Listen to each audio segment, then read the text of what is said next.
Hey there, and welcome to this video where I'm going to read you another quote from The Power of Full Engagement. This is about how we actually frame our intentions for what we want in our life. And sometimes we, instead of saying what we want, we frame things in the negative. And the way the mind works is the subconscious mind doesn't really hear the I don't want. It just hears the statement that's in the sentence that you say out loud or put on paper. So it's really, really important to frame your desires in the positive. So here's a quote. When intentions are framed negatively, such as I won't overeat or I will not get angry, they rapidly deplete our limited stores of willpower and discipline. So when we say, I won't overeat, it's like you're saying to your subconscious mind, just overeat. The command, essentially. Or if you say, I will not get angry, the command is actually angry. Just like you don't tell a little kid what not to do, because again, they are more coming from the programming subconscious mind. They don't hear the nots, the don'ts. They just hear the command of the way you're framing what to say. So instead, what you do is you actually redirect the child to the proper behavior instead of saying, don't do this or that. Okay, so we can actually treat ourselves in the same way.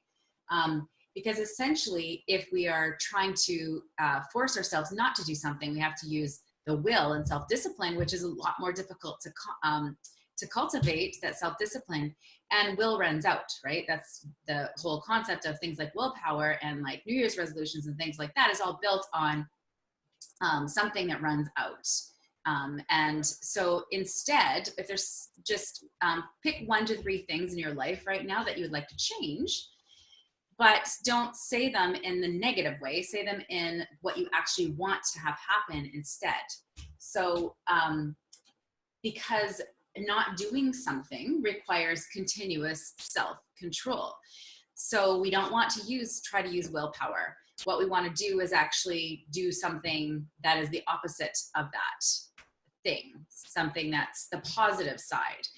Of course, how we get to deciding what to do is first we notice the negative, right? We notice what we don't like, but then we have to make sure that we state what we do want in the positive and then take action on the positive thing that we want to do and forget about telling ourselves what we can't do or what we don't want to do, and just literally create a new action based on what we want. So it's not enough to just know what you would rather be doing, but you have to actually make the time and space for that and take action on it and keep doing that until it becomes a habit. And then you no longer have to deal with things like willpower, right? Because you've actually made it something that you just start to do automatically and not have to think about all the time. All right, so that's the reading for today.